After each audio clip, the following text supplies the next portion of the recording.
Oh boy, here we are once again in the laboratory for another episode of On the Bench with Beeks. I am your humble host, Mr. Cody Beekman. With me as always is Keith Zanders. Hello, everyone. And Russ Bormeyer. Hey, guys. Today we're joined by a special guest, a good buddy of ours, Daniel. Daniel, you want to say what's up, buddy? How's it going, eh? Oh, there you go. Already with the Canada stuff. Well, Happy Canada Day, yeah, everybody. Yeah. Exactly, which leads me into my next subject. Happy Canada Day. We're proud Canadians, barbecue, watch TSN, and drink a bunch of beer. So, Daniel, talk to me about some of your past Canada Days. Our country turned 150 a couple years ago, and that was a big one for us. You don't remember it because that's just the way Canada is. We do things and no one remembers that we do them. That was a lot of fun, though. Like, it was a big thing for us to be able to celebrate that. And there was a lot of people that went to the capital, which isn't Toronto for everyone else listening. It's Ottawa. And shout out to Cody wearing the Centennial jersey. That's pretty dope. I had to wear the Ottawa Senators jersey, man. I mean, It's Canada Day. I mean, our Canada Days are a lot like Americans in the sense, like, we like our fireworks and stuff like that, and we like our beer and our barbecues and things like that. And growing up in Canada, in Toronto, that's what I remember a lot. And then when I was older and started getting more into understanding, like, the business side of the NHL, it was kind of neat to see Free Agent Day kind of become, like, the second great part of Canada Day now in my short existence here on Earth. So it's kind of cool to have the barbecue and also Bob McKenzie and Pierre McGuire and all those crazy guys, James Duthie and stuff like that. Jeez. Nick Kiprios. Yeah, exactly. Well, it's like you get a buy one, get one free.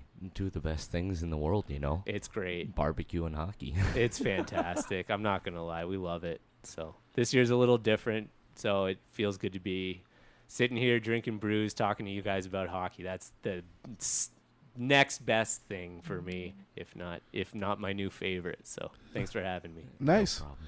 Well, boys, we got a pretty big show going on here today. I mean, we've got more news coming out of Phase 2 about COVID testing. We've got the draft lottery to talk about, and I think everybody's really kind of itching at the bit to talk about that. I mean, Buffalo's imploding, and Keats is just looking at that. He's like, yes, I'm just drooling to talk about that. He's just itching. And we do have some naming news in the Seattle Unknowns, but it's not as great as you think. So let's get into it with Hockey Day history. And as per usual, we like to ask the guests to go first. So, Danny, what you got there, buddy? Thanks, guys. I mean, I kind of have told how it's my personal history on this day through the years. So, I mean, I'll throw one back at you that's more about here in Denver now, which is sometime in the 90s or late 2000s, was it? The Nordiques. 95. 95, yeah. The yeah. Nordiques announced that they were coming here to Denver. And, boy, that must have hurt a lot of Quebec fans and the Quebecois. But yeah, I know it made a lot of people here in Denver really happy. And I'm sure you guys are no exception to that. I think you are literally looking at three people that were like, best decision ever. Sorry, Quebec, but well, it's our team now. Yeah, that was probably a pretty shitty Canada Day for the Quebecois.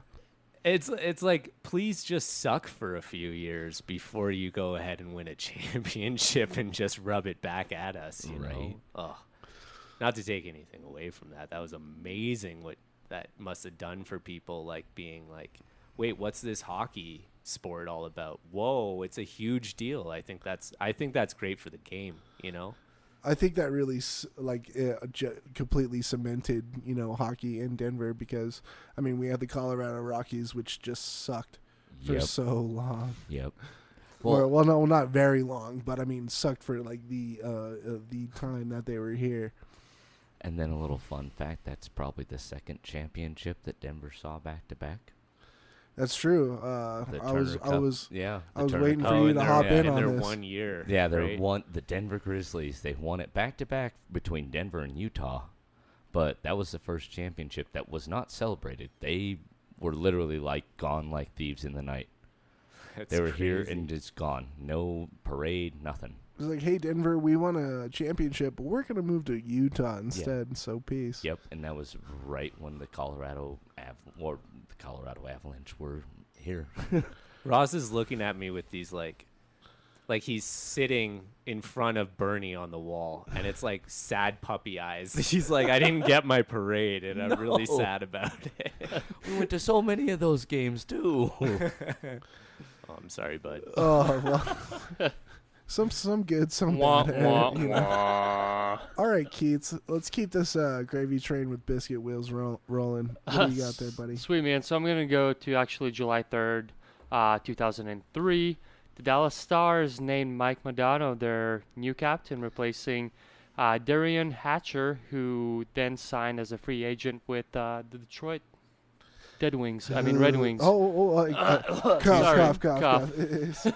Not soon enough. Yeah. No, we definitely put a lot of pressure on those Red Wings Right. over here. Well, Mike Modano. I mean, if we're going to talk about USA hockey, he is the face. He is. We've covered Modano. Yeah. A couple We've episodes. talked about him a little bit here Yeah. and there. Between him and, like, Brett Hull, those are, like, the most known U.S.-born players that were predominant in Above there. all, Yeah, for sure. Yeah. And I mean, if you ever got the chance to watch him play, you always see that super loose jersey just flying in the wind, flying up the wing, just. It's like watching mud flaps, just on a truck or something. Just That. That was my Michael Winslow impersonation. I think I'll just stick to podcasting, boys. I don't know. So yeah, I mean Mike Modano, huge name, and I mean it was kind of crazy because I mean the Avs played against the Dallas Stars so much, and I always hated Mike Modano because he always found a way to really just Stick it to us. yeah. get it in there. And so when he went to the Red Wings, it was like, yeah, that sounds pretty right. I hate the guy. He's going to my most hated team. Good riddance. He's the from bad rubbish. Michigan, right? So it Yeah. was like, Yep. I want to try to maybe win one, closer to home, I guess. Yeah. I don't think, though, that even, like, he was a free agent, and I don't even think, like, Dallas made a concentrated effort to keep him, or No. that was the weird thing about it, was like, seriously, he wants to play one more year. Like, this guy, give him whatever Joe Thornton type contract he deserves, Yeah. He moved from Minnesota to Dallas and captained your team, and I mean, I don't know. The most, but probably It's weird. without a doubt, one of the most beloved Dallas Stars for sure. Oh, easily. Yeah. Well, I mean, he still had his last year in Detroit. That was pretty weird for that 1 year. Still saw the jersey flapping in the wind. But that's when Detroit was buying players, man. Oh, they, yeah. They yeah. had a lot of guys that were just on like quick deals to kind of come in, sometimes near the end of their careers, just to kind of help. So Madonna wasn't kind of the exception, more like, yeah, It was like Detroit, like, I think at that point had won some cups, but also like consecutively been in the playoffs for like 15-ish plus years or something. Yeah, So, that was kind of the era where, Marian Hossa was like jumping from each team to win the lost Stanley Cup. 2 straight And yeah, finals. and then he finally wins one. But yeah, Yeah. he's like hopping around to like every team that lost in the Stanley Cup finals. Wasn't that, as my dad would call him, the mule? Johan Franzen was playing for him. Oh yeah, Yeah. Franzen was playing. I mean, he was a huge part of that team for a while. Oh yeah. And I mean, Daniel Alfredson even did it, like Mike yeah. Modano. That's Daniel it. There you Alfredson. go. I was, I mean, I'm like a closet Ottawa Senators fan, and I mean, me, I love my Swedish players, and Danny Alfredson was always like a big fan of mine. And when I saw that, I was just like, when he signed with Detroit, I'm like, oh, Danny, Alfie. But it did give me like a little bit of hope that he would like at least won a Stanley Cup. Yeah. Because I mean, just like his another great Swede before him, Matt Sundin. Man's looking for a cup. Those are some great players that have never actually won a cup. And I mean, definitely Danny. I would have loved to see him. I'll go all the way. But I mean, yeah, Detroit was definitely wheeling and dealing at that time. They're just trying anything at that point. Yep. And then that Sundin, he went to the Canucks on that.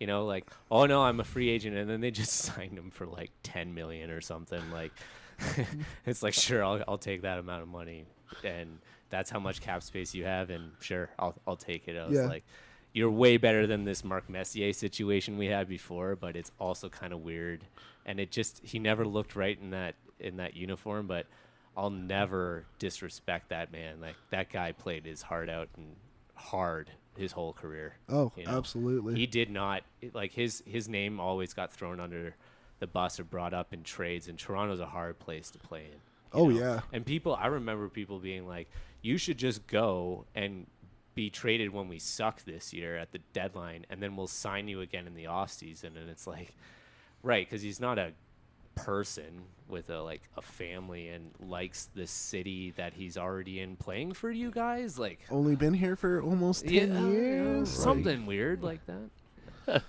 All right, well, that's another hole we can dig into a little bit more. There's a lot of holes we always dig in. We always go on these tangents, but We're I like always love puppies, 'em. you know? Yeah. Like, ew. Hey, man. Squirrel. All right, Ross.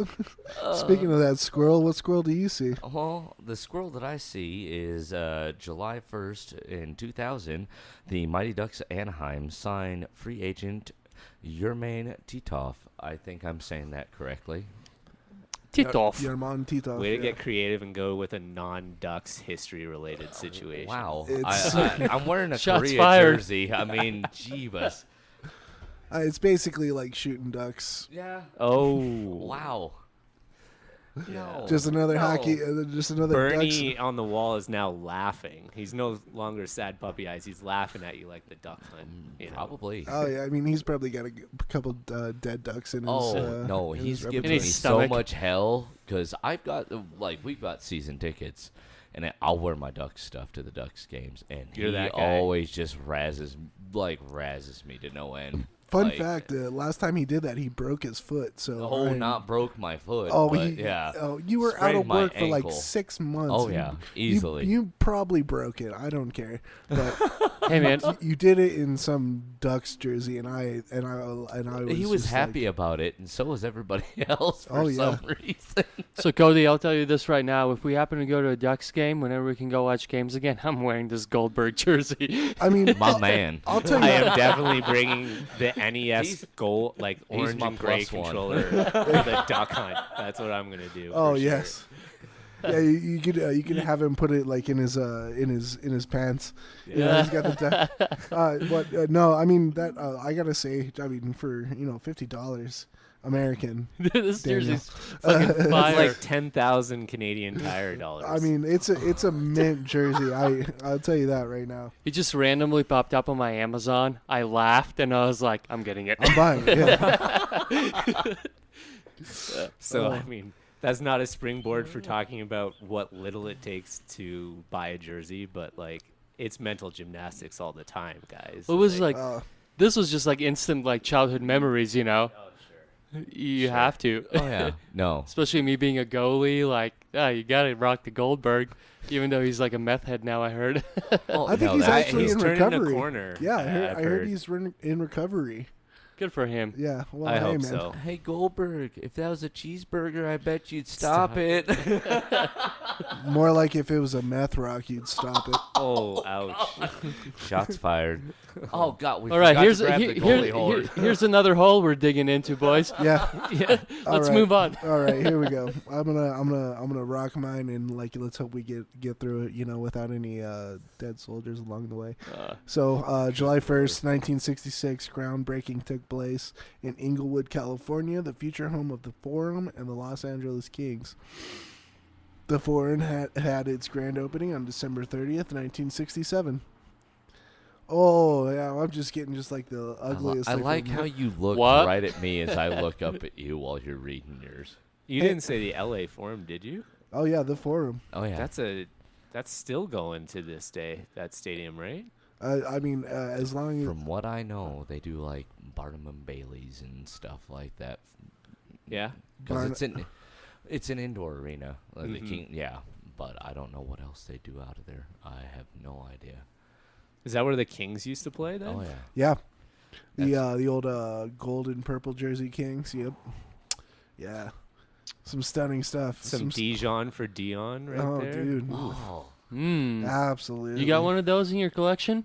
A Marcel Dion? No, actually, your dad and I were talking about that the other day too. No, I'm not. I'm more talking about the mustard color. No, those are so expensive. I mean, if any of you loving listeners want to get me one, no, I'm just kidding. No, I wish I would. I would love. Now one of Cody's those. making puppy dog eyes at me, Peace, peace. like I've got some inside scoop on this or something. No, I'm Well, just kidding. anyways, before I get any more desperate, Beauty Hockey Day in history, gentlemen. thank you. Yeah. All right, so let's move on to more pressing news, more now news. We're talking about the Phase 2 testings that have been going on for the last week.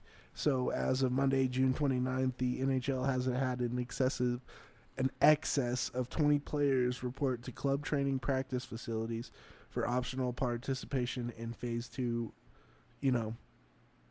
return to hockey.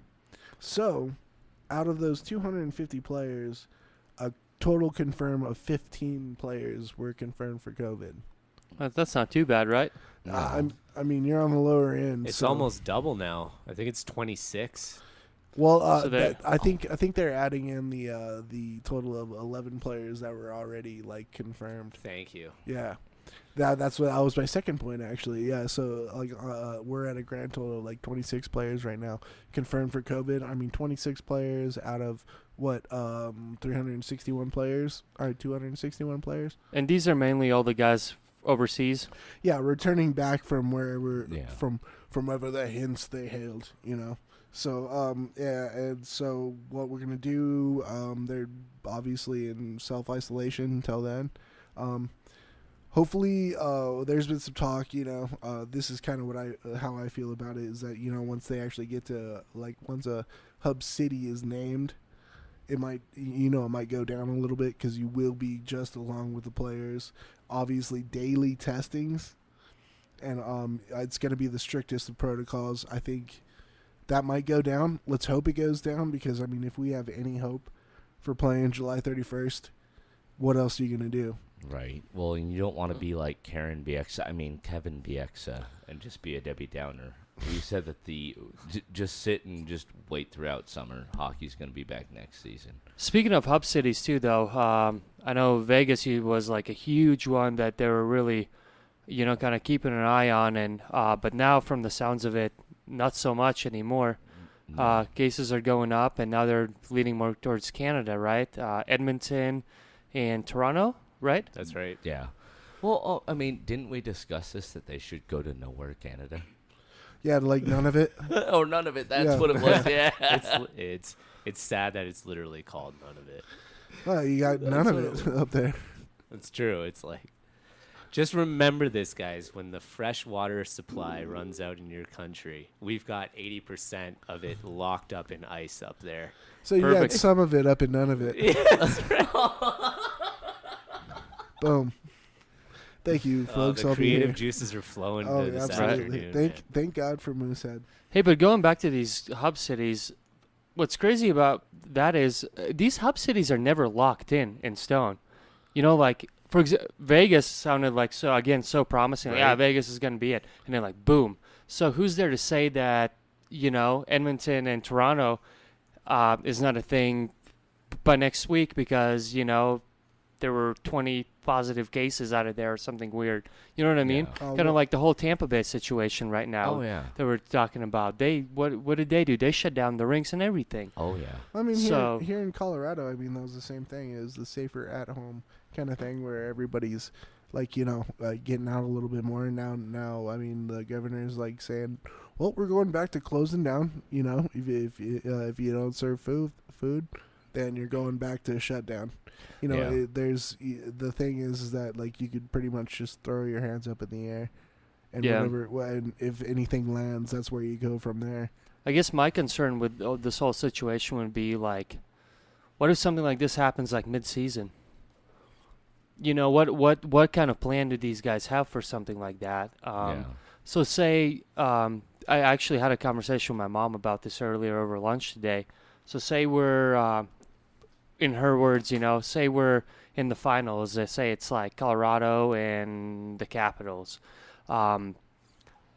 You end up, they're doing these daily testings, whatever. For whatever reason, you have two of your lines that tested all positive.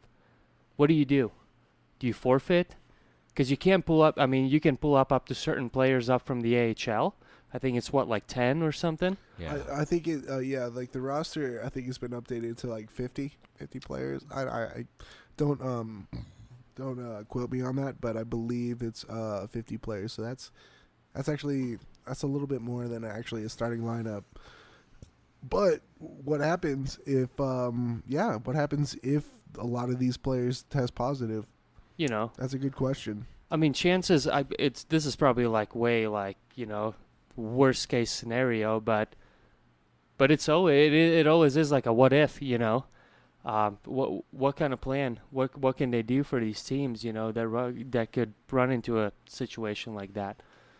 It's like sorry. I mean, the other thing to think about as an analogy to normal times in the NHL would be like, so does Sidney Crosby get the same length of suspension as a fourth line player for the same infraction?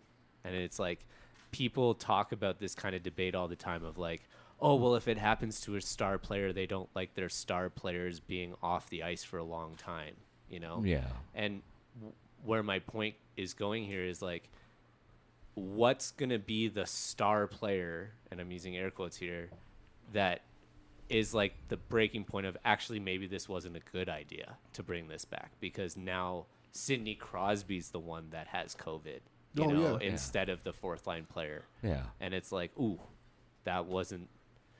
that's not good for our game No. in a different way that he's off the ice, I don't But know. I mean, it's also like, I think one of the first like confirmed cases, and you can correct me if I'm wrong. And yeah, it was like Austin Matthews, I think is what it was. Yeah, Possibly. a couple weeks ago he tested positive for COVID. So I mean, that's a huge player right Yeah. there. So I mean, Brings a whole new meaning to the reserve Right. roster spot, eh? they should make a COVID rule then. I'm sure, like in all of these situations, there's got to be a different call-up scenario, and Well, I don't and know. You would think, right? You would hope so, because all these guys are probably sitting at home from the Eagles and everything, because they Yeah. haven't played. And They canceled their season a while yeah. ago. They canceled their season before the playoffs even got started and everything. And- So You mentioned for the old people that have tested positive too. Obviously, there's certain players that like actually came out like, yeah, it's me that has it.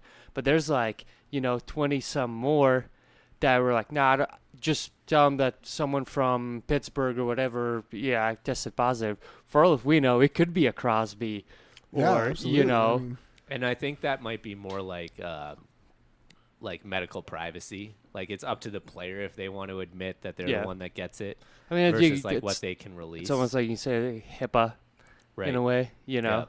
I mean, if the guy is like, I don't give a shit, yeah, it's me, but yeah, I mean, there's a lot, that comes to that. So it's not to be a Debbie Downer or anything, but it's a little bit of a concern, no, like, that's a Well, very, like what is this? Oh man, could you imagine those conspiracy theorist people too, where it's like, I wonder if Jordan's flu game was really a flu game, right? And if any of you watched like the rest of us sports starved people during COVID, the last game, like he admits Yes, that sir. he thinks it was from like some weird pizza he got in a hotel room in Utah, and it's like, damn, I hope people don't try to do that with COVID.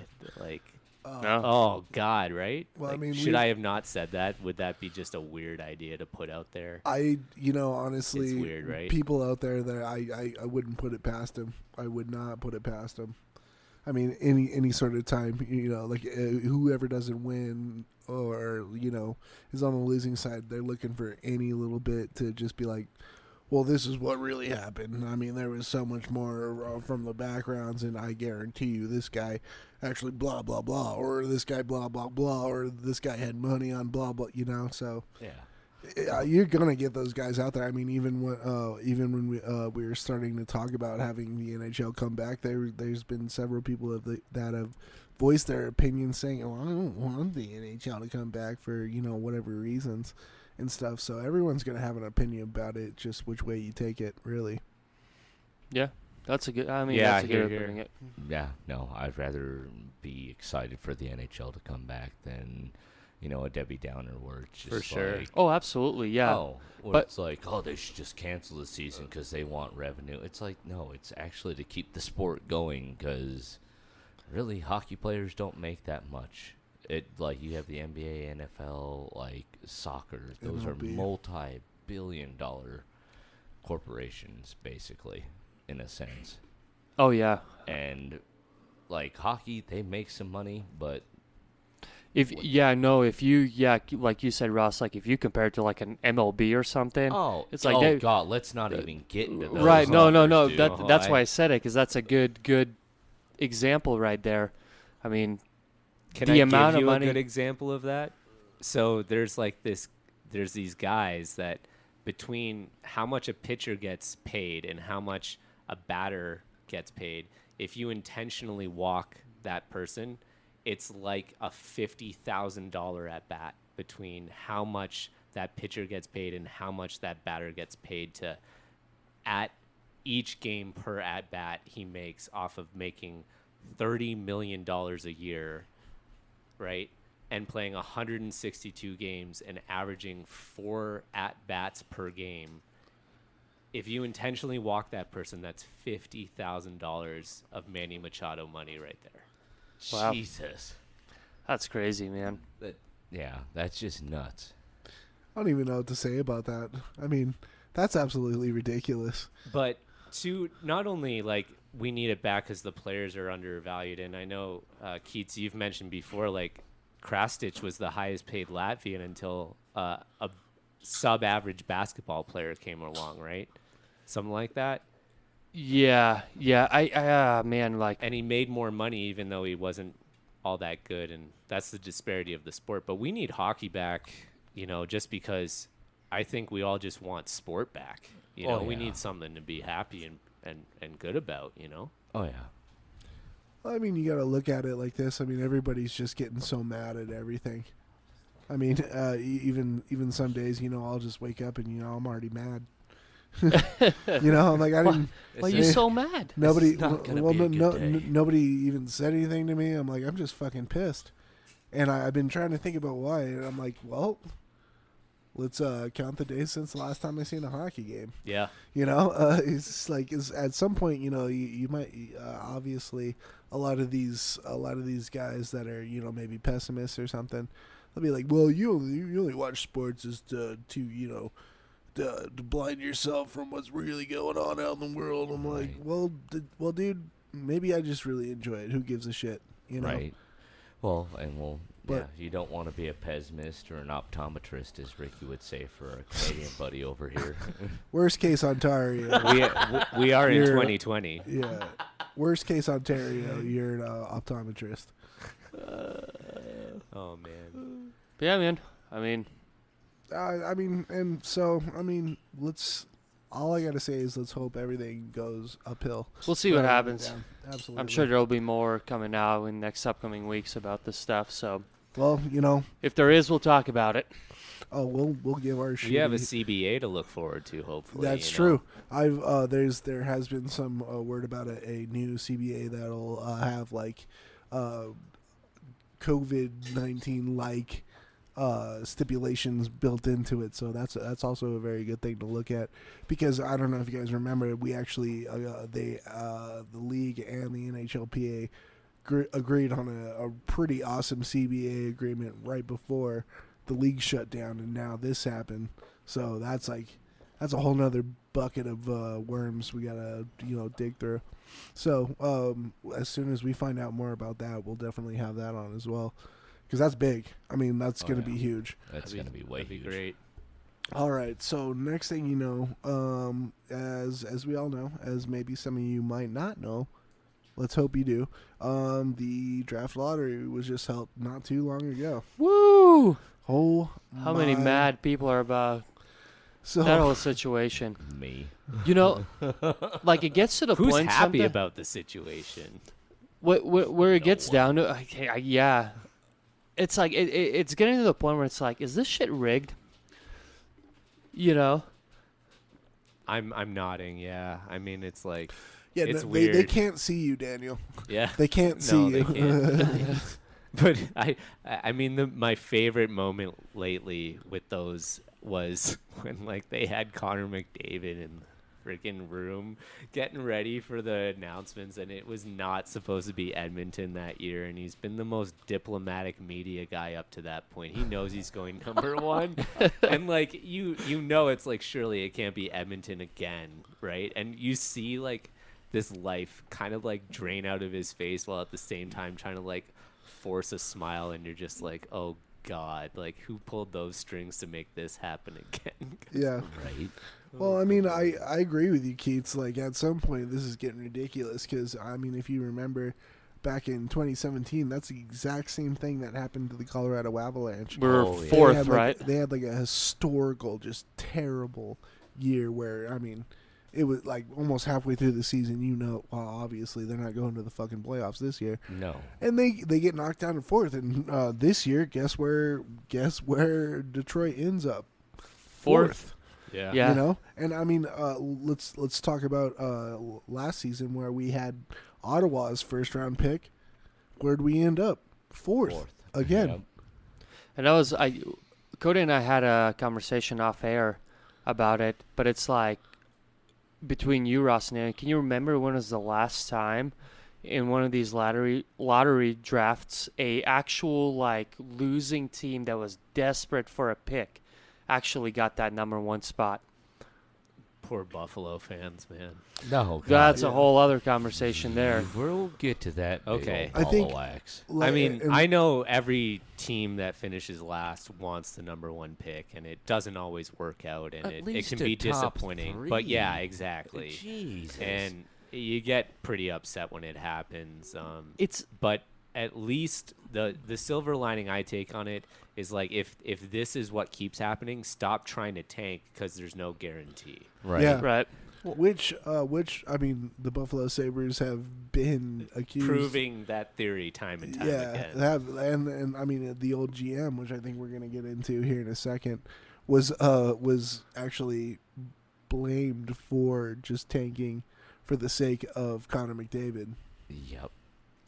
But how does a team that's competing for a playoff spot as a consolation prize for not getting into the playoffs end up with the number one pick? Well, exactly. That's it's bullshit.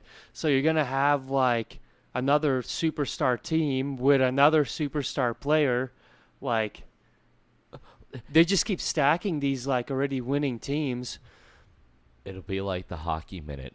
They said Chicago. Chicago Oh, somehow yeah, well- always draws the lucky stick or the long stick, you know. Yeah. Just a little tinfoil hat. Yeah, But, I mean, no, I'll put that in there. I could there's- see Chicago getting number one. Just Well, I mean, you look at the matchups too. I mean, Chicago's going to be playing Edmonton first go. oh yeah, You know, and like what a Cinderella thing if Edmonton goes through into the 16 teams to win. You know.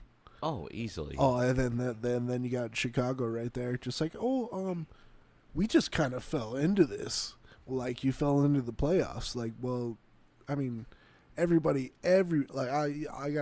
say, like everybody's just been. I think everybody I've talked to, I keep saying everybody. I feel like I'm repeating myself. I'm a broken record. Anyways, a lot of people that I talk to is just like, I mean, okay, so what? Chicago misses the playoffs last year. And it was a huge, just like, how could this have ever even happened?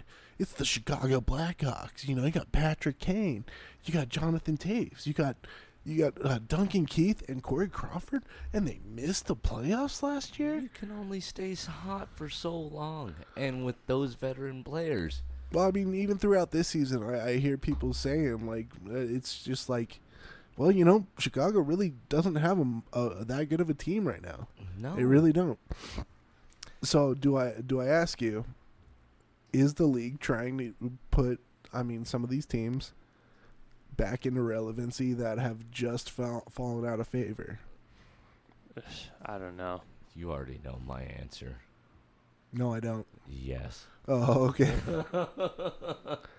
Daniel, you're pondering right there. I am, because I'm thinking back to when I lived in Chicago, and it was like during the late 90s when the Wirtz family thought, hey, if we don't show home games on TV, that means people will come to the home games. All right, that's the smart. kind of thinking I'm talking about here. So there was definitely a period where Chicago was okay with the hockey team sucking, and it was because in the same arena you had Jordan running show night after night after night. Oh yeah. Okay, and it's interesting because I remember moving back to Chicago, and one of the greatest playoff series I've ever seen was the Western Conference Finals of the Kings versus the Hawks, and it was like the year the Kings ended up winning the cup. Oh Right. wow. And I could have watched that as like hockey for the rest of my life. That series was so good. It went to 7 games. Alec Martinez scored I think double overtime game winner or something like that. And I was like, wow, this is LA and Chicago, and it's an amazing series. And the viewership was off the, like they saw it. It was like, this is amazing. Yeah. And that was the year that the Rangers on the eastern side of things were also doing really well. And I can't remember who they were playing, honestly, but they had a chance to go to the cup too. And it just turned out that instead of it being like New York and Chicago, it was LA and somebody else. I need a fact checker right now. LA and New York. It was LA and New York. Yeah, so it was. like I was like, wow, this works out so well for the NHL. What like, drama, you know, like this is perfect. Like the 3 biggest cities in the nation, like duking it out, and you see the viewership, and you're like, wow, it's great, like in hockey terms, but not in sport terms. And you're like, this needs to keep happening in order for the sport to grow. And I love hockey, and I want the sport to grow, right? But I don't want it at the cost of like it being fair and all of these conspiracies that it might be rigged and stuff. But it's what they want the sport to be, and they're looking at all the ways to grow it. So I wouldn't put it past the idea that this could happen, and why you asked that question. Yeah. You know? Well, that's why I pose it too. I mean, it seems a little, on the border of possibly a little corrupt. Yeah. Oh, absolutely. But I really just like you, Daniel. I wanna really think that's just the luck of the draw. I hope so. Yeah. I love the salary cap. I think it's really helped make teams more competitive. I was doing this random thing the other day where it was like, look at basketball, and they do this thing, but almost every round of basketball, it's like usually the first round matchups are like a slam dunk for one team over the other. And like you see upsets all the time in hockey in the first round. You see Columbus beating Tampa Bay. That was never supposed to happen. Carolina beating Washington. What is going on? And you realize that it's because the league is competitive, and you put any 2 teams against each other for a best of 7, stuff can happen. Oh yeah. You know, and that's what I love about the sport. So. Absolutely, and that's a huge thing about the Eastern Conference this year when it really came down to it. I mean, there were teams that had more points than the Western Conference. I mean, into the playoffs teams. Oh, the Eastern. I was really impressed because my dad and I, we have like a parody where it's just like, oh yeah, the West is so much tougher than the East, and it's pretty. I mean, you can see that almost every year, but I mean, this year, like the East really just brought everything, and I was, I mean, obviously I'd watch Avs games, I'd watch as many Western Conference games, but I was really tied to the East because it was so tight and so competitive, and I loved seeing that. Yeah, it was a constant battle, and that's usually what you would see in the West, like, for the longest time, because my dad and I would always talk about that, too. Like, not even kidding. It's like how the West was just a more dominant, it was a more dominant actual... Well, like, it used to be that, like, that,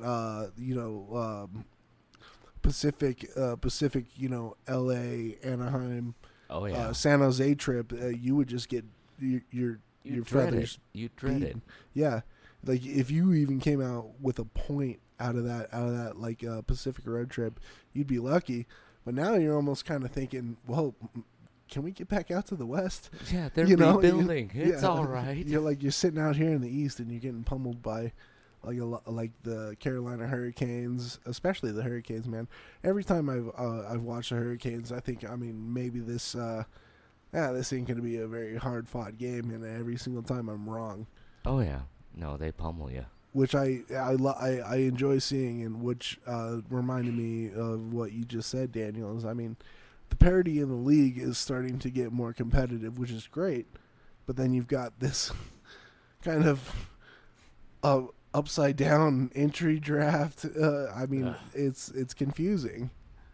So yeah, I mean, like, not everyone, I'm just generalizing, but it's hard for someone to get into the game of football. Like, you sit down and you're like, wait a minute, they're showing the replay the 8th time, and it's like, oh, but you need to understand what a catch is and what isn't a catch. Yeah.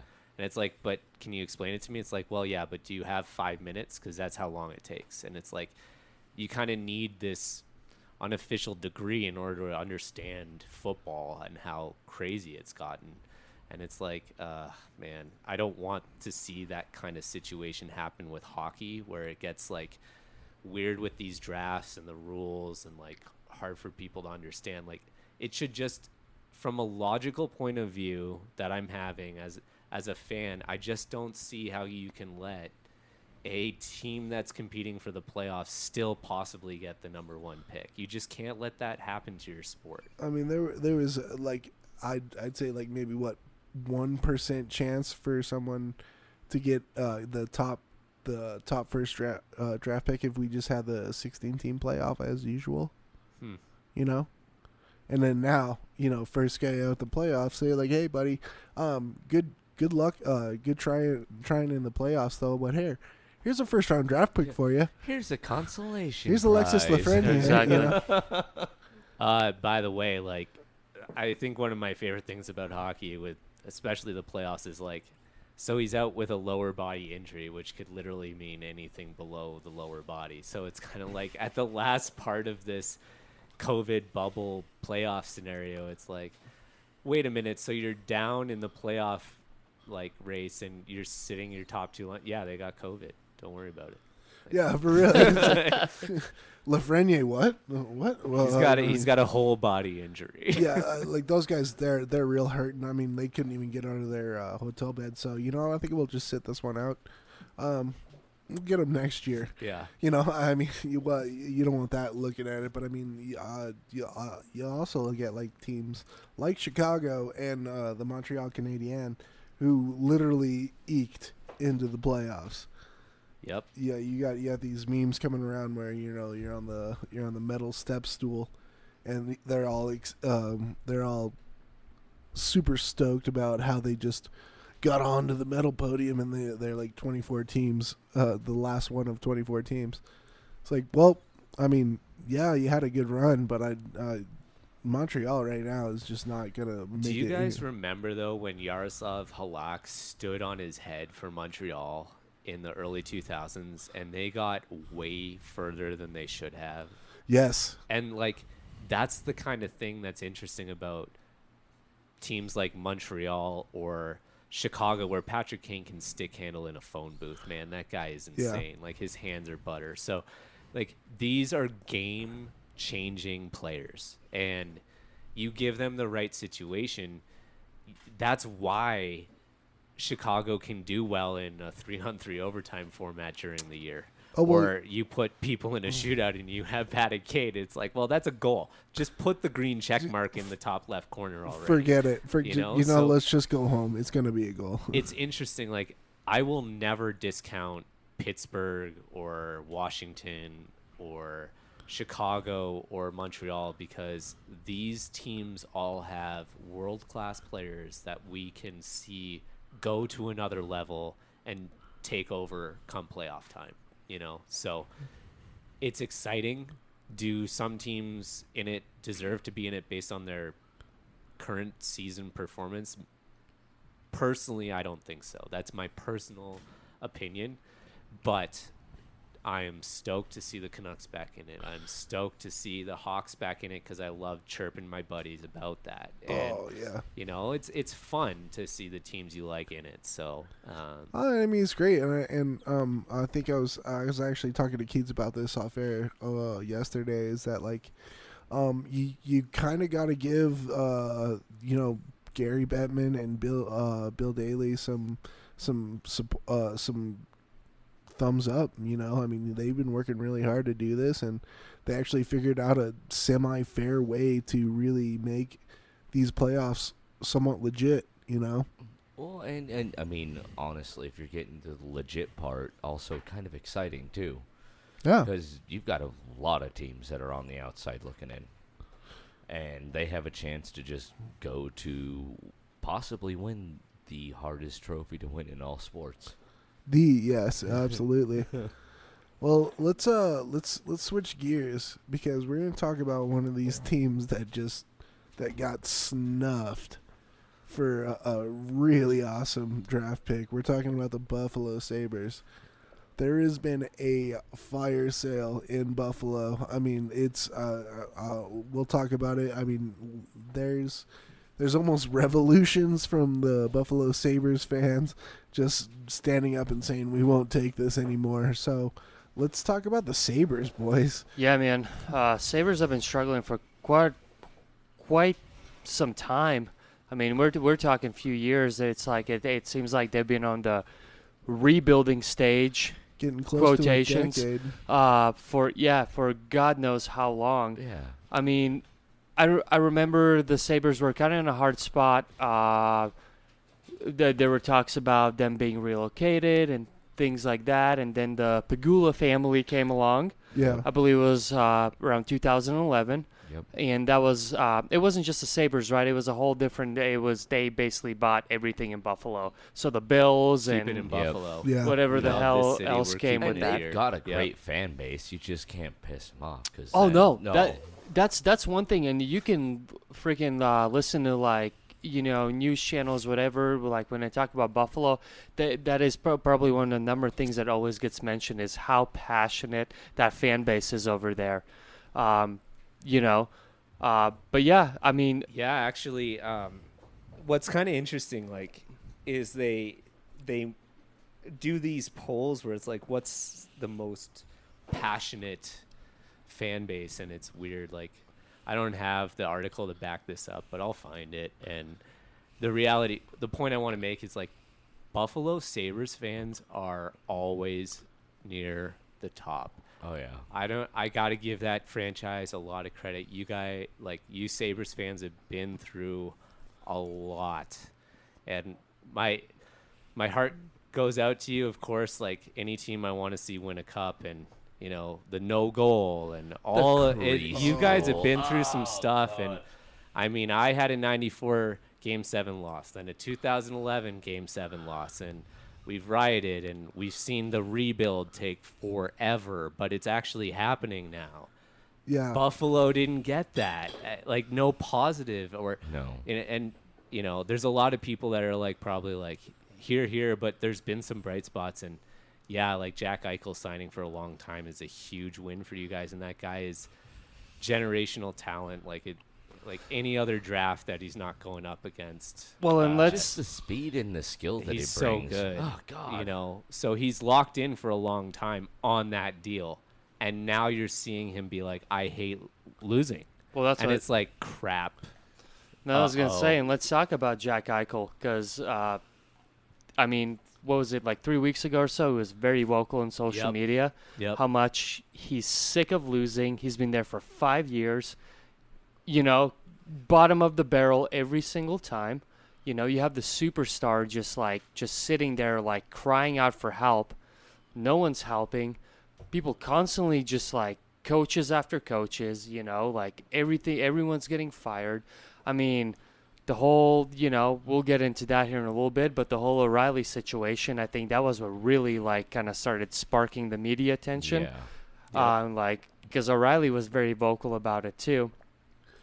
Well, you know, Well, that's huge. I mean, when you have these incredibly talented hockey players being vocal about how much they do not enjoy playing in a city, it's hurting your reputation. And I mean, the Avalanche have gone through it. I mean, Montreal's gone through it. Toronto's gone through it.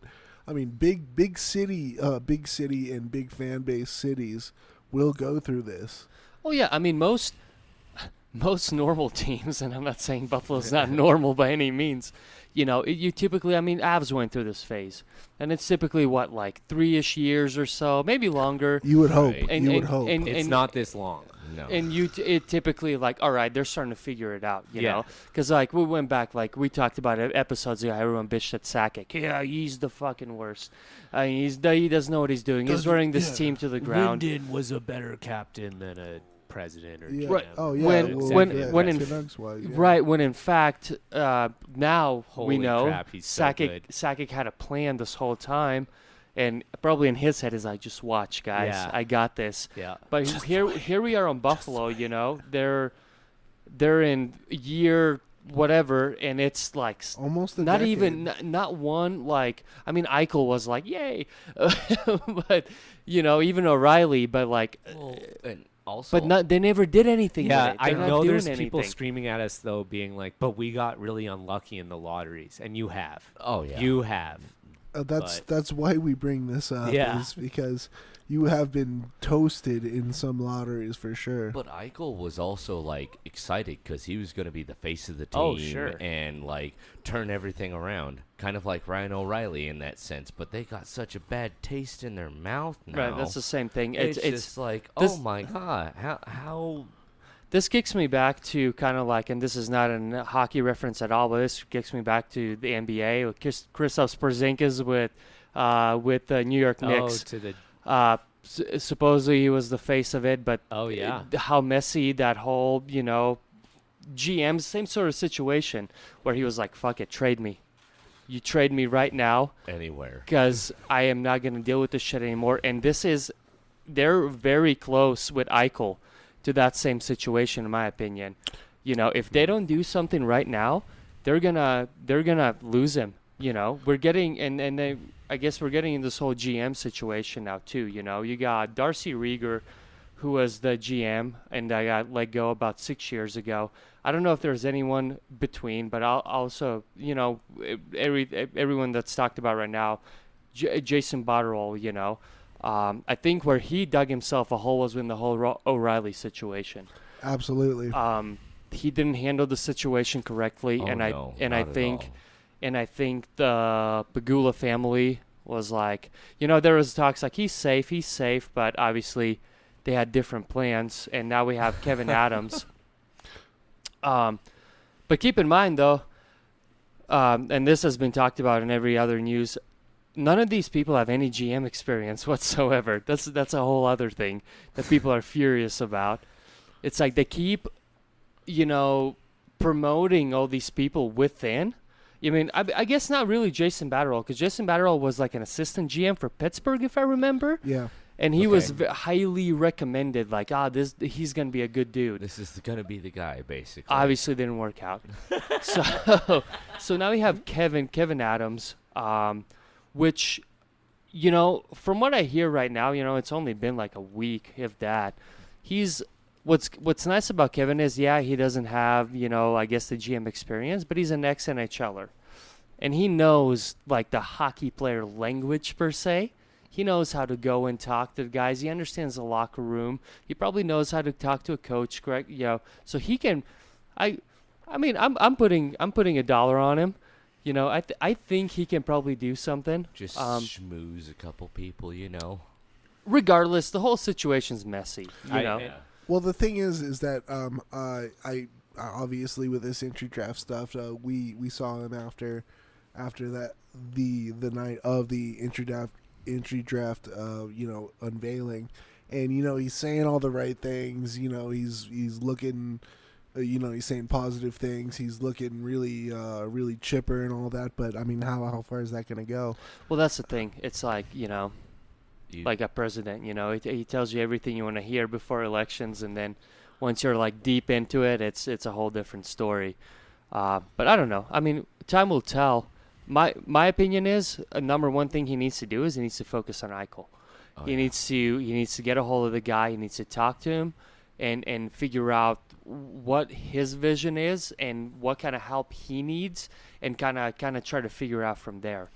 And then this is, I guess, also where we kind of jump into their lottery draft pick. So they're 8. So what does this mean for Buffalo right now? Can they get a good pick, good help with Eichel from that pick? Probably not. What are your guys' opinions? I'd trade the pick. I was gonna say the same thing. Easily. Get rid of the pick. Maybe add someone that you can from what you got. I don't get fucking send Girgensons. I don't care. Let me in Latvian, let me in love. You just want to see Simgins in like a better hockey market. You know what, man? Honestly, I think Girgensons has maybe like a year in him, and he's gonna be retired, fucking living the good life with his wife. I don't think he, deep down inside, I don't think there's that spark anymore within him. You think that's from playing in Buffalo? Maybe. I don't know. So I mean, they've got Eichel for a long time, right? Obviously. Yeah. And do they need young talent on Buffalo? Yeah, because they just need anything. So Well, check it's this. like, Well, do you trade the 8th round pick and the prospect for the ability to compete more in the now? Is Buffalo like better to compete in the next 2 years with who they have, or do you weather the storm with Eichel and then spend the next 3-4 years building that team? I don't know the right answer there. I do know that Martin St. Louis went undrafted and is a 2-time Art Ross champion. That's so true. like, I mean, trade the pick, don't trade the pick. I think it's more like the message of trading would be we're competing more now. well, think about this.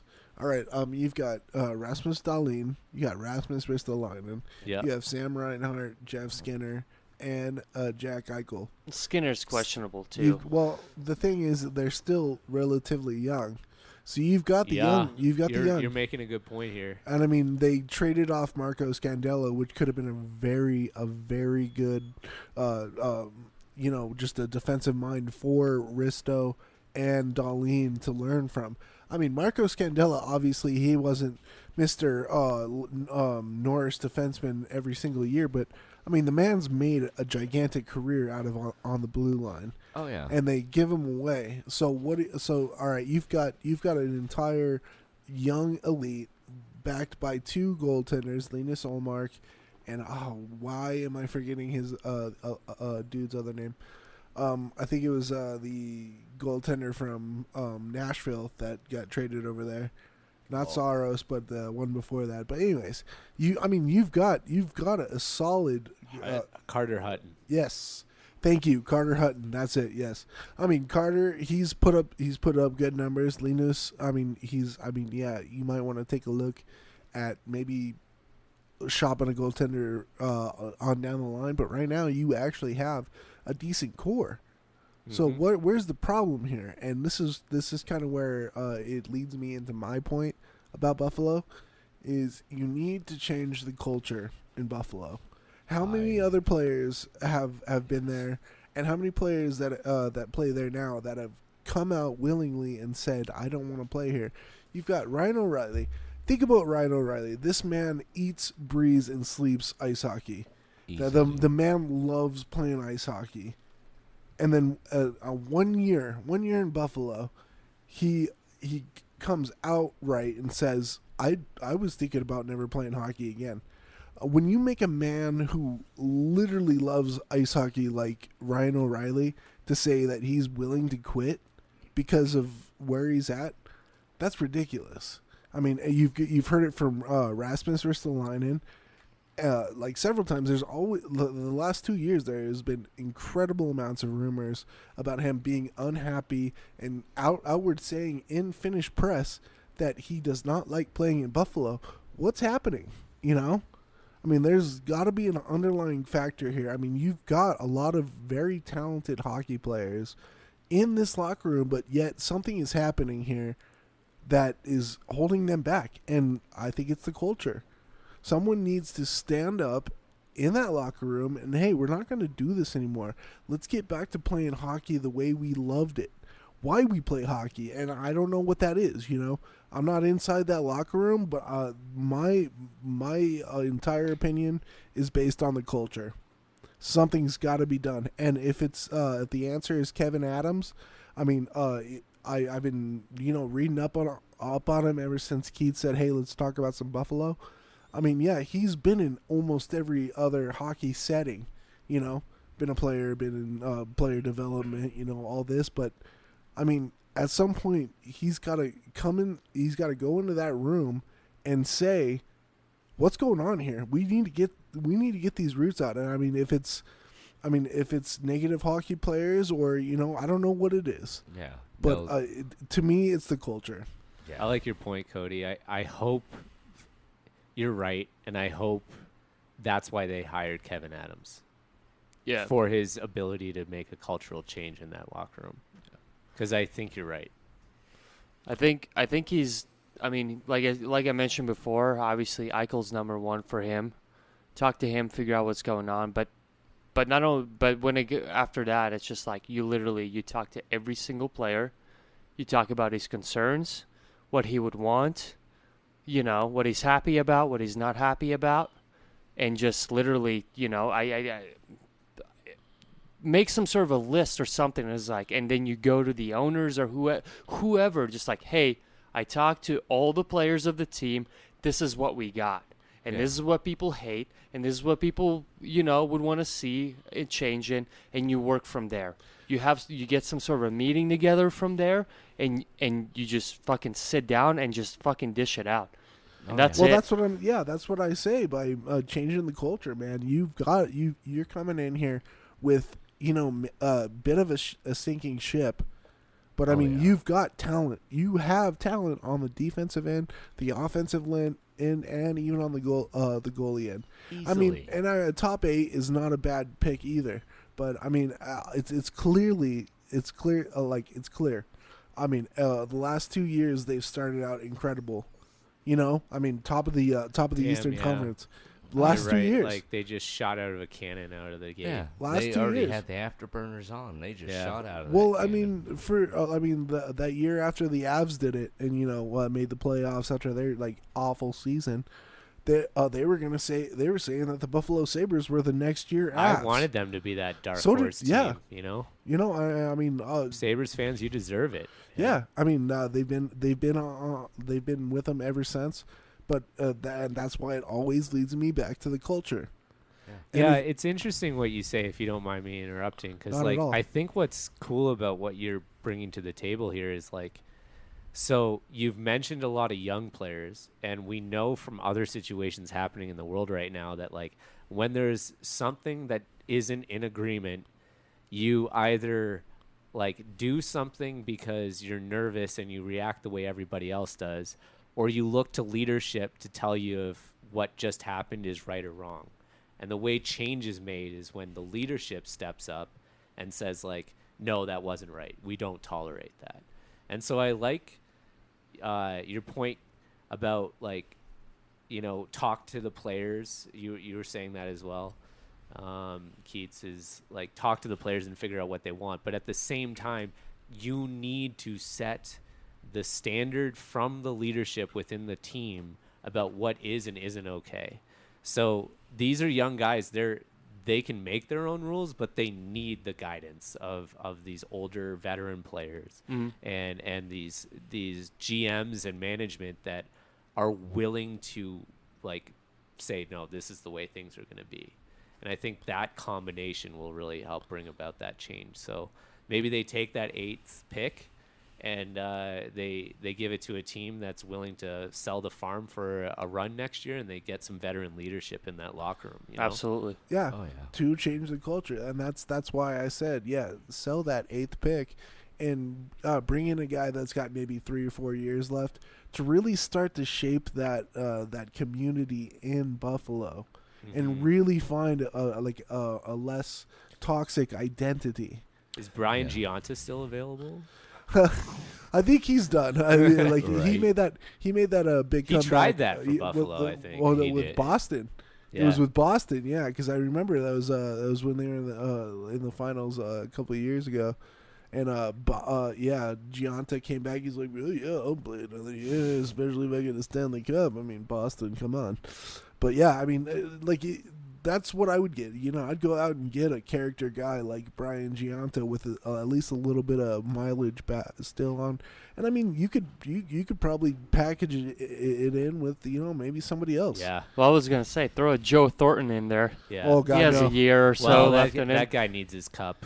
Like, they should just give him one soon. Just man. let him hold it. You know, Like, there you talking go. about new COVID rules, just allow some team to still be able to sign Joe Thornton when the finals are figured out. Hey, no one can do what the Avs did, man. That's But I totally disagree. I totally disagree. I mean, Joe Thornton, you know, you have had so many chances, and I feel for you, bud. But I mean, that guy's on his last leg. He signed Literally. that one last year with San Jose, and you But- really think San Jose is going but- to go anywhere next year? Here's the thing, though, man.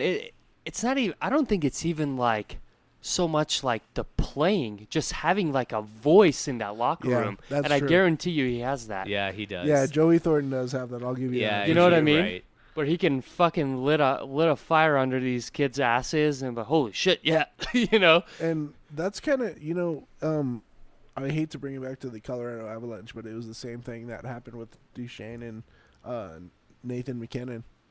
That was the exact same thing. I mean, there was always this just like unknown toxic environment. It was clear because, I mean, it shown in the play on the ice and everything. And as soon as Duchesne gets traded, look at this. Mac just lights on fire. yeah, weight you was know? lifted somehow. Well, I mean, there's you know, some guys are just toxic in the locker room. Yeah, I'm just You know? being smart, but yeah. But maybe I'm just like, you know, I'm looking for more reasoning. No, there is guys that are, you know, they're additives and also, well, they add something to the team and they, you know, do negative stuff for the team. Yeah. It's a positive thing or a negative thing. Well, yeah. Right now, the Buffalo Sabres, they're just like spandex. Looks good on paper, but when you pop those babies on, you better watch out. Easy. So Do you think Eichel says a comment like he said if there's already that leadership in the locker room? There's a question, you know? that's a good. Yeah. I mean, where's his head at? 'Cause it feels like we're only not only talking about, but the big reason we're talking about it is because of Eichel's comments. Yeah. You know, so it's like, man, like we still had a glimmer of hope, and now you've said that, it's like, oh, now we got to really think about this. Well, I mean, that can also call into question, I mean, Eichel's leadership skills. Right. He could be a Duchesne in the locker room. Yeah. I mean, I honestly, I would have never named him captain in the first place. I mean, that's how I look at it. I mean, I can see his attitude. Just, I mean, maybe just shooting from the hip here. I don't think he's the guy that'll stand up in the locker room and really, you know, that'll give him that extra go. You know. Yeah. No, good point, man. And who knows? Maybe he is the problem of it all. As we're like focusing around him this whole time. Yeah. Digging in deeper now. I'm sure, You know? I'm sure, people that are listening are like, "Baby, it's fucking Eichel. Say it already, god Man, damn it!" I wish I was best buds with Zemgus so I could just I was like, tell me Give me all what the happens in that fucking locker room. give me all the nitty gritty. That would be well, and that would always play an interesting part about it. I mean, to be a fly on that wall right now would solve all of this. I mean, we wouldn't spend so many fucking hours talking about it or whatever. But I mean, I love talking about it. But I mean, maybe it is Jack. That's something to ponder about. Maybe he needs a kick in the ass. And I honestly thought, when they signed Ralph Kruger to a head coach, I mean, obviously, I'm a huge fan of Team Sweden, and I mean, a lot of international days, Ralph Kruger has been the guy and has taken the international team really far. So I was really stoked when I actually heard that Ralph Kruger was coming in, especially around the time where Rasmus Dahlin was coming into the league. Like, that's going to be perfect for him. Oh, Having a easily, Swedish coach with a young gun like Rasmus, and so maybe Ralph is just Ralph is just sitting on his back and letting Jack Eichel just control this team. What, just kind of sitting like backseating the skis, just like, oh, let's see how this goes, Like going down a hill. Well, that's another idea, I mean. But all I gotta say is, like what I said, Jack Eichel just does not seem to be the guy that'll step up. Maybe 3 goals down, third period, like second intermission, saying, "Hey boys, we can still win this one. Let's get out there and get some jam going." I just don't see it. And you also see Jeff Skinner doing that more often than not between Carolina and also Buffalo, where he just gets those just last minute goals because he's just stepping up, getting in the position, and just being there right in that right moment. Yeah, I mean, you've seen it in Carolina, and you saw it in the earlier part of the Buffalo Sabres season last year. It's like Jeff Skinner can take a hold of a game, but I mean, what happens when nobody's taking a hold of a game? Like, who's out there saying, somebody better step up, bud? I just don't see anyone doing that. I mean, I like why we're talking about this and the way we're talking about it with Buffalo and Eichel and leadership, because I'm just looking this up right now. Jack Eichel's 23 years old. Okay? You're asking like a guy who's 23 years old to put a team on his back and like carry him to the promised land. Like, maybe he can. And we've seen that with phenoms and superstars, and Jack Eichel is a generational talent. He got drafted behind another generational talent, Connor McDavid. Yeah. Right. Like, he's so good. So he is still young enough. Like, what I'm getting at is, like, we're in the critical period of Jack Eichel's leadership development as a player. Absolutely. And you will see him step into that role. That guy is competitive. You see him score goals. He loves scoring goals, and he loves his team winning. He wants to be that guy.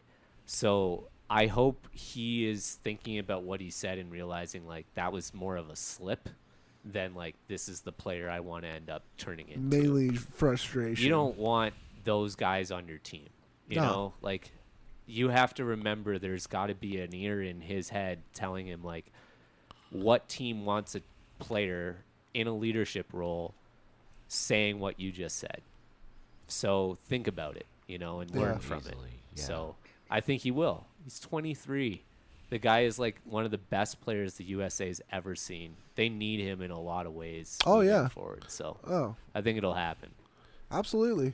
Keith, you got anything to add at this very last minute? No, man, I think we covered a good, all of it, really, not even a good portion. Oh, no, we dug deep. I think let's just, give it a couple of weeks, see where everything goes, how That's a good point. Kevin Adams handles, the whole situation from now on with the lottery draft picks and everything else. And if there's anything new, we'll definitely talk about it. Oh, absolutely. Well, Daniel, thank you so much for coming on and talking to us. I thought it was a very healthy conversation. Appreciate it. Ross, you want to give any shout-outs? Well, I mean, just Daniel. I mean, you've been a peach. You've been a peach. It's been great to talk to you. Thanks for the hockey talk. I appreciate it. I mean, is there anything else besides that we want to add with like Seattle or anything with? Oh, like, that's right. Actually, we'll just do this one real quick. Jeff Bezos announced that they had bought the naming rights to the Seattle NHL arena, and they're gonna call it Climate Pledge. What a clean name. Oh yeah, they will be pledging to be the greenest ice rink in the NHL. They're supposed to be like a non-carbon rink. Guys, Yeah. Seattle's going to be skating on rainwater. Well, I thought that was illegal to collect rainwater. Well, At least here in Colorado. Not in No, Seattle. it's well, no, it is legal out here now. Oh, thank God. Yeah. Well, Will it be free range rainwater? or- free range rainwater? That depends on how you test Out it. of gutters and Easy. shit. There's like leaves and stuff stuck in the ice. Well, we'll see what the From, like, the EPA fall. has to say about this. You guys know that like the year after the Hawks won the cup, they were selling ice from the United Center from that year, and it was Oh, like yeah. you've bottled water and sold it like as the ice. They from the- put him in pucks now. I It's like, hope oh, someone this is listening the has ice. this, and it's like it's the best $15 I've ever Oh spent. no, whatever they you spend do- $80 on There's that. smart water, but damn. Oh like, god, it's like this is the best money that I spent. It's signed. It's $80 This is- plus. This It's is like better than Essentia. good job. So what's the rink's gonna be like? They're skating on rainwater. I like that one. Yeah. No, Well- it's literally supposed to be like a non-carbon like rink. Yeah. Basically It does extra. not- Everything's here. made out of carbon. I don't That's what I was understand. about to get, dude. My man. And they're like, we're not gonna produce it. Well, you just made it. Yeah, no, you get Are exactly. your players gonna be robots? Like, how can it be a carbon? So Yeah. here we go. No, they I can have Kraken. I'm kidding. I can quote an Top article. line's Crack the an egg. assembly Crack line. an egg, Keats. So this is basically what Bezos says. Instead of calling it Amazon Arena, we're naming it Climate Pledge Arena as a regular reminder of the urgent need to climate action. Bezos writes, It will be the first net zero carbon certified arena in the world, generated zero waste from operations and events, and use reclaimed rainwater in the ice system to create the greatness in the NHL.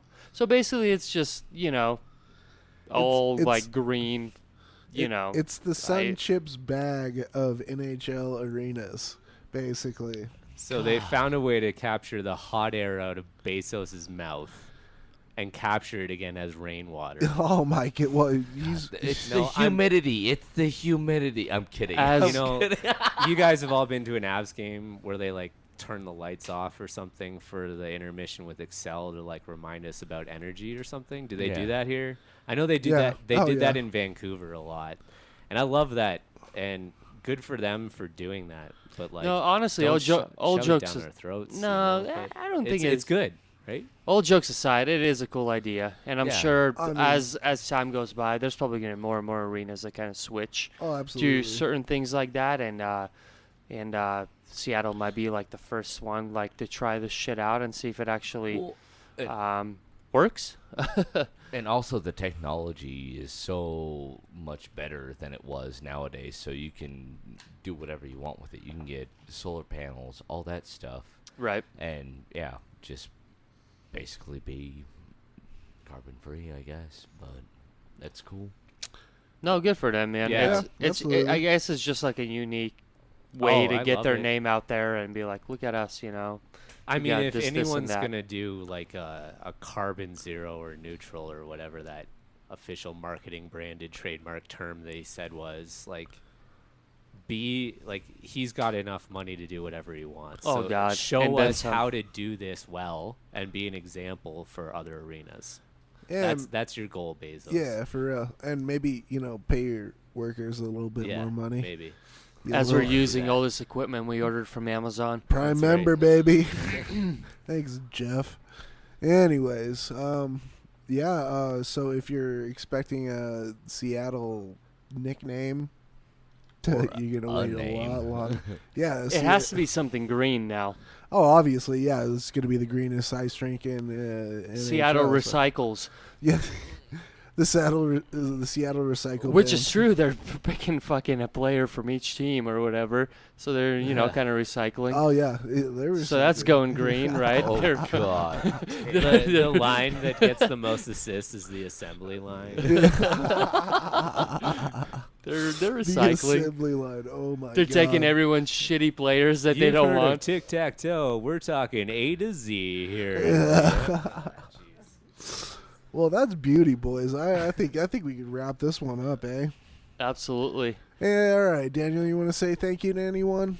Just to you guys for having me on, and especially on Canada Day, to be able to talk hockey, drink beers, and shoot the breeze with you guys has been excellent. So thanks to you guys and the hockey community for listening. It's been a great podcast, and I'm glad to be a testament of someone who listens turning into someone on the show, because it's been fun and wild and a great time. So I appreciate it. Oh hell yeah! Well, thank you for coming on, and thank you for all the work, like the jerseys on the bench video that came out today. Sick video, by the Yeah. way. If I have service in my building. if- So if no one's seen before, please go to our Facebook page on the bench with Beeks. Daniel has a brand new jerseys on the bench video. Click You our- don't want to miss. Click our link tree. You'll find everything there. Ross, you want to say thanks to anybody, bud? I mean, just thanks to all the listeners and just everybody that's come on, like Daniel. I mean, it's been great opportunities to just talk about hockey and just different aspects. So, thank you. How about you there, Keitzer? Just thanks to everyone, of course, and big shout out to My Beer Nation. New stickers on the way for all the fans Yes, indeed. that were Nice. wondering, and also Dog Nation. Dog Nation's having a big upcoming month. Dog Bowl. We'll talk about that more in maybe upcoming episodes. Yep, July 30th through August 2nd, they're hosting their annual ice hockey tournament. If you guys got teams out there that want to sign up, just go to dognationhockey.org. All of it goes to an incredible cause, and you get to play some puck. And you know what? We'll be there. We'll be bugging people for interviews and drinking a couple beers ourselves. So and then also big ups to My Beer Nation as well. Thank you for reminding me once again, Keats. The man Dan Williams. He's always throwing down some awesome stickers for us. So we couldn't be more happy and more grateful for that. So. On top of that, thank you for everybody who listens, and I think we're gonna say goodbye. So, V Horsch. Goodbye, guys. Till next time. Wiedersehen. A bientôt. Boom, baby. There we go. Later, guys. See ya.